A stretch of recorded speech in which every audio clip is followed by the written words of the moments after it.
I've never been one to chase the spotlight or crave company. My life was just fine revolving around my job as an online tutor, from the quiet of my own home, my haven, the house I inherited after my parents passed. I kept to a simple routine: wake up, work, and maybe, just maybe, if I felt like seeing another human face, I'd stroll to the local pastry shop down the block.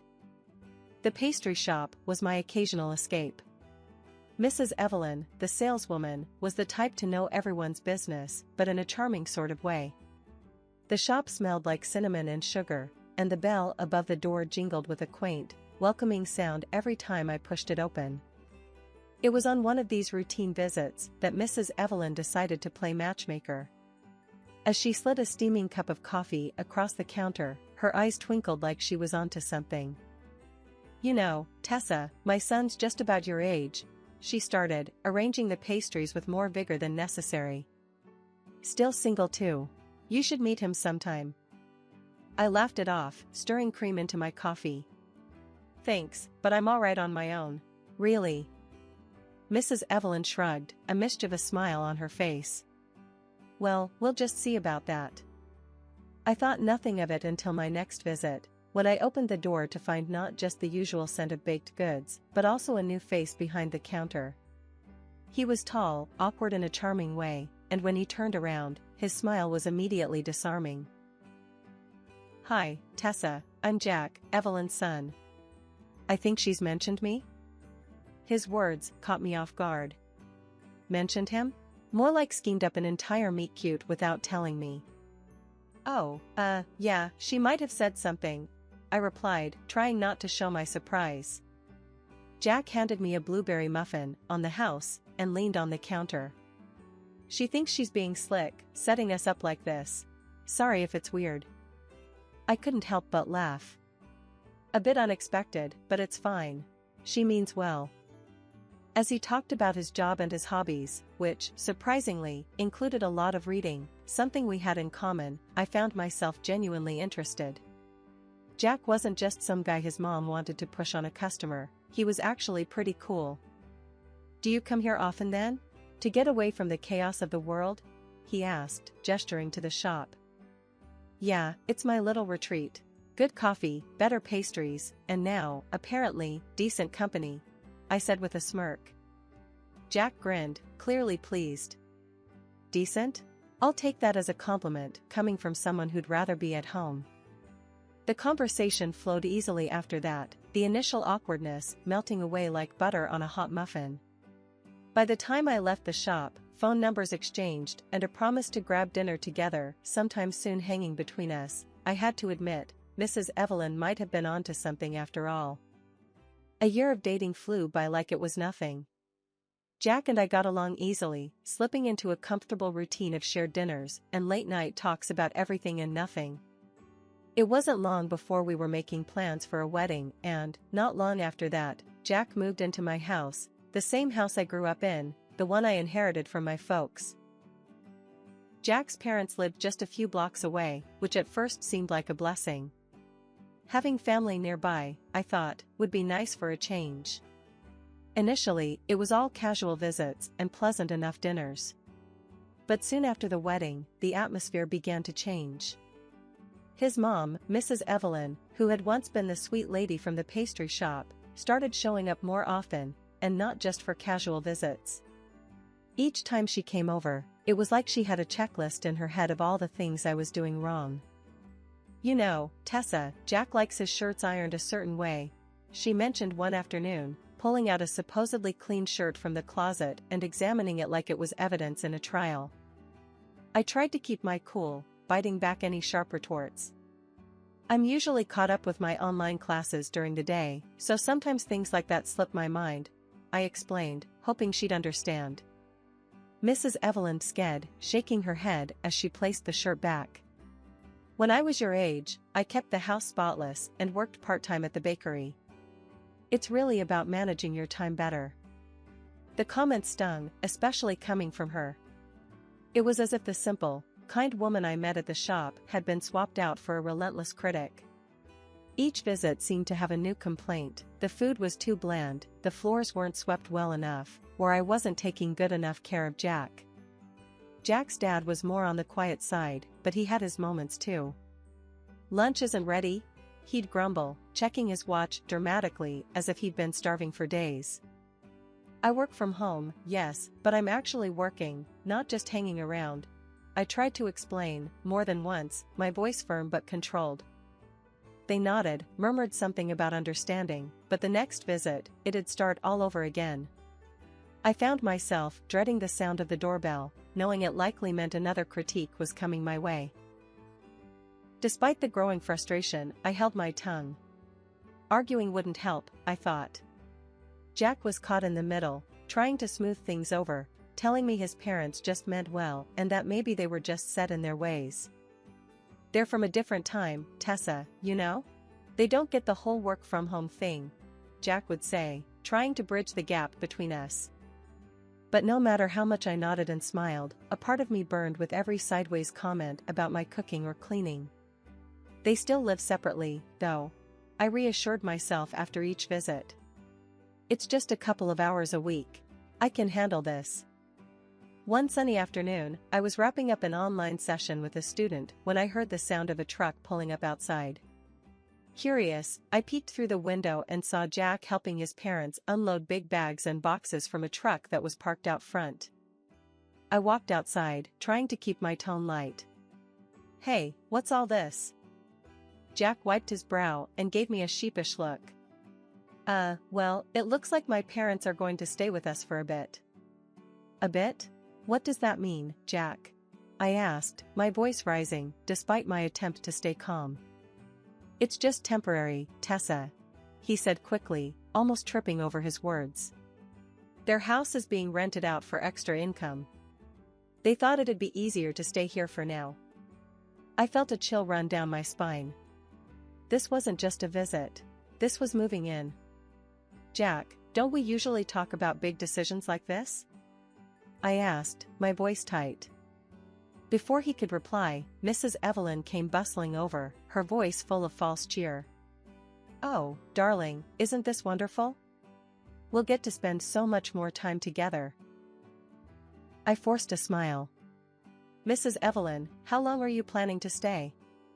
She waved a dismissive hand as if I'd asked about the weather. "Oh, just a while, dear. Until we sort things out. We're family now, right? Families help each other." I glanced at Jack, waiting for some support, but he avoided my gaze. That's when Mr. Peterson chimed in, his voice booming across the yard. "Where do you want this box, son? Should it go in the spare room?" They had it all planned out. And from the looks of it, my opinion didn't matter. It's been literally a few days, my home no longer felt like mine.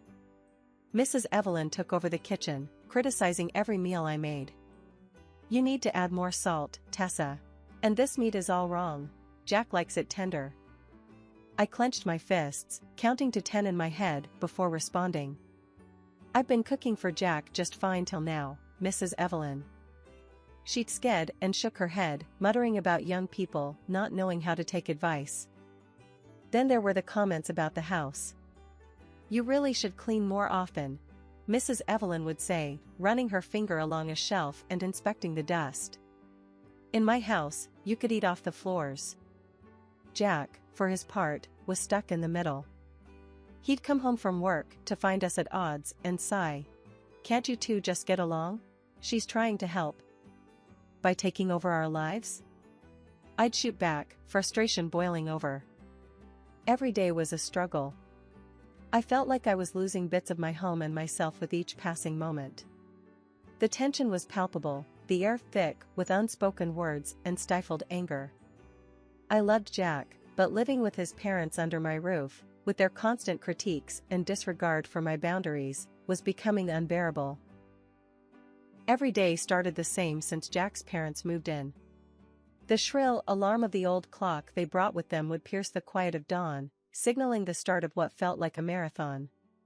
Before I could even sip my morning coffee, Mrs. Evelyn would already be bustling around the kitchen, a storm dressed in an apron. "You're up late today, Tessa," she'd comment, as if 7 a.m. was noon. I'd mumble something about having a late session the night before and brace myself for the avalanche of tasks she deemed necessary to start the day. One particular morning, as I tried to prep for an online tutoring session, Mrs. Evelyn barged into my makeshift office with a laundry basket full of clothes that apparently needed urgent washing. "Here, do these next. And make sure you separate the whites this time," she instructed, her voice leaving no room for argument. I bit back my frustration. "Mrs. Evelyn, I've got back-to-back sessions today. Can it wait?" She planted her hands on her hips, her favorite stance for lectures. "This will just take a minute. Priorities, dear. You can teach any time." "But this is my job," I countered, my voice rising despite my resolve to keep calm. "I have students waiting." She shrugged, unfazed. "They can wait a few more minutes. Family first, right?" It was always like this, her needs and rules overshadowing mine. I was drowning in a sea of unwelcome chores and constant criticism, and Jack was no lifeboat. He'd leave early for work, kiss me goodbye, and vanish, leaving me to navigate the choppy waters with his parents alone. Lunchtime was another battle. If it wasn't Mrs. Evelyn criticizing the saltiness of the soup, it was Mr. Peterson complaining about the timing. "It's past noon, and lunch isn't ready," he'd grumble, checking his watch like it was a countdown to some catastrophic event. I'd clench my teeth, forcing a smile. "It's almost done, Mr. Peterson. Just a few more minutes. It should be on the table by now. Back in my day, we had schedules," he'd mutter, his words edged with a bitterness that soured the food even before it hit the table. One day, fed up with the mounting pressure, I snapped. It was a Tuesday, nothing special about it, except for my patients wearing thinner than the soles of the slippers Mrs. Evelyn insisted I wear inside. "I am not your maid, and this is not a diner," I exclaimed as Mrs. Evelyn hovered over my shoulder while I chopped vegetables. "I can't keep up with this and my work. It's too much." Mrs. Evelyn recoiled as if I'd slapped her. "I'm just trying to maintain some standards in my son's home," she retorted, her voice sharp and cold.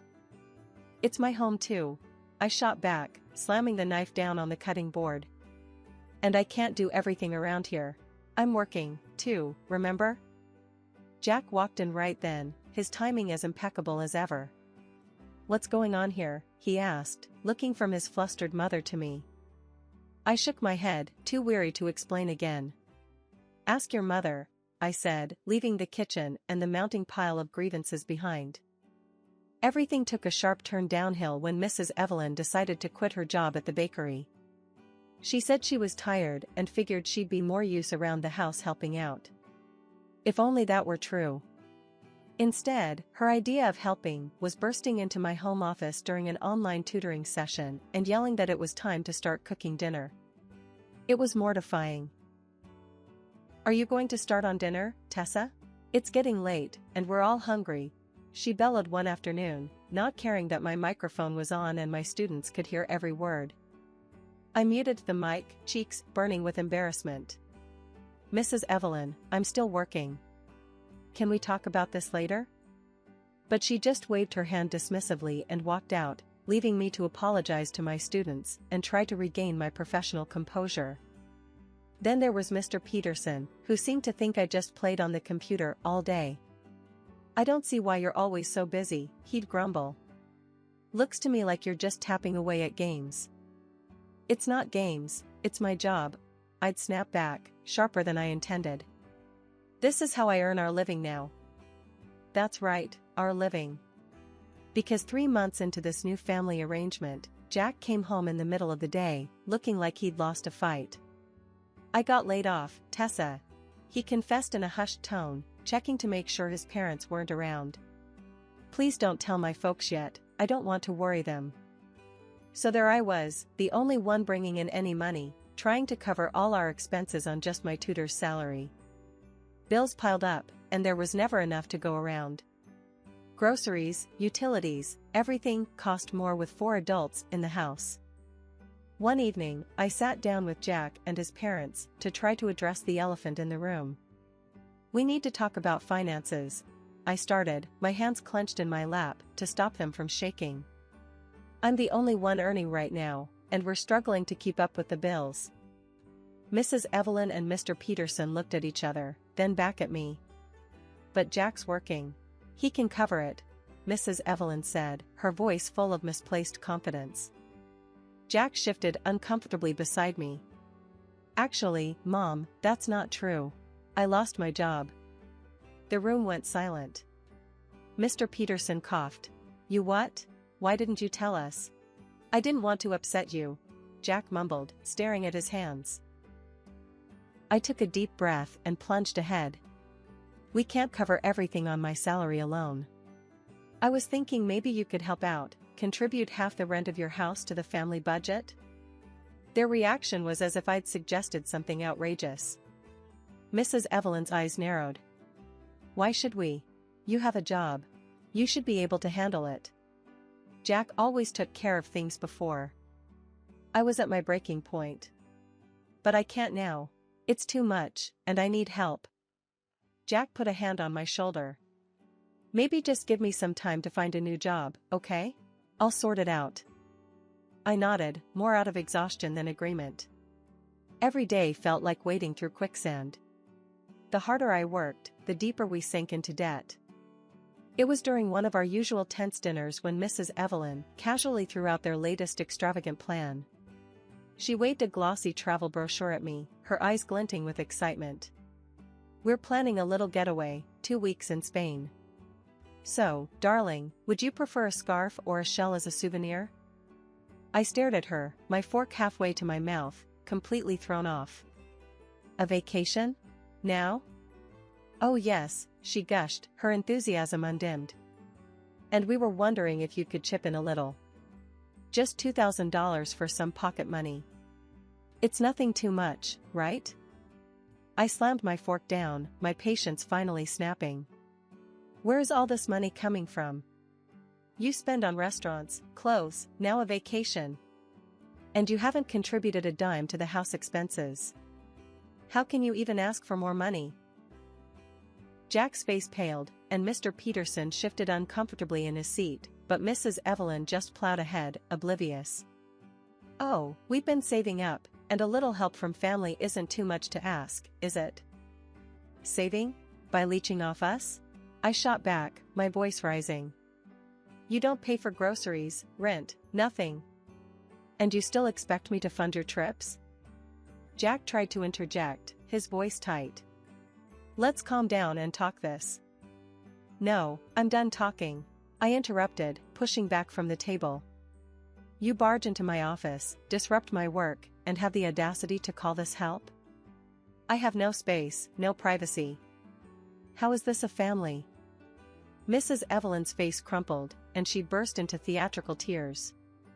How can you say such things, Tessa? We've done so much for you. We've even kept quiet about things, like how often we've talked Jack out of leaving you. The room went still. What? My voice was a whisper, disbelief etched into every syllable.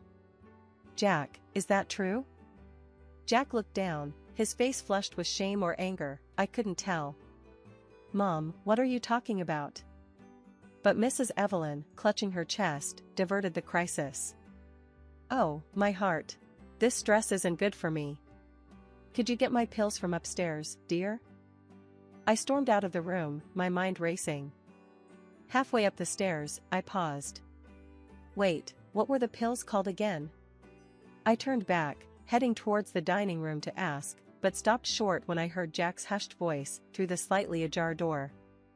No, Mom, you almost blew everything. We need to keep this quiet until we sell the house. If she leaves me now, I get nothing. Make sure you're not pushing too hard, just enough so she wants to sell. My heart sank as I listened, hidden from view. His words chilled me to the core. We keep up the pressure, she sells, I divorce her, and get half. Then we can sell the old house and buy something better. Just keep it together, stop buying expensive stuff for a while, and coordinate with me first. I leaned against the wall, feeling the weight of their betrayal. I couldn't believe what I was hearing. My marriage, my home, it was all a setup.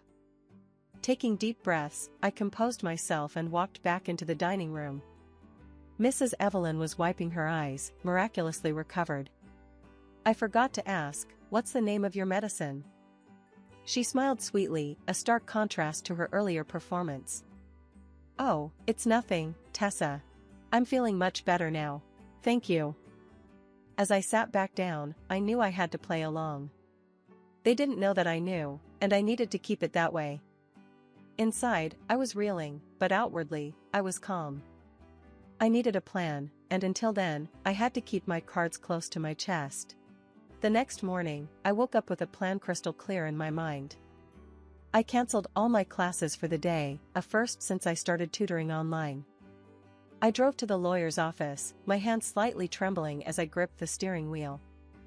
At the lawyer's, I laid everything out, the overheard conversations, my financial contributions, everything.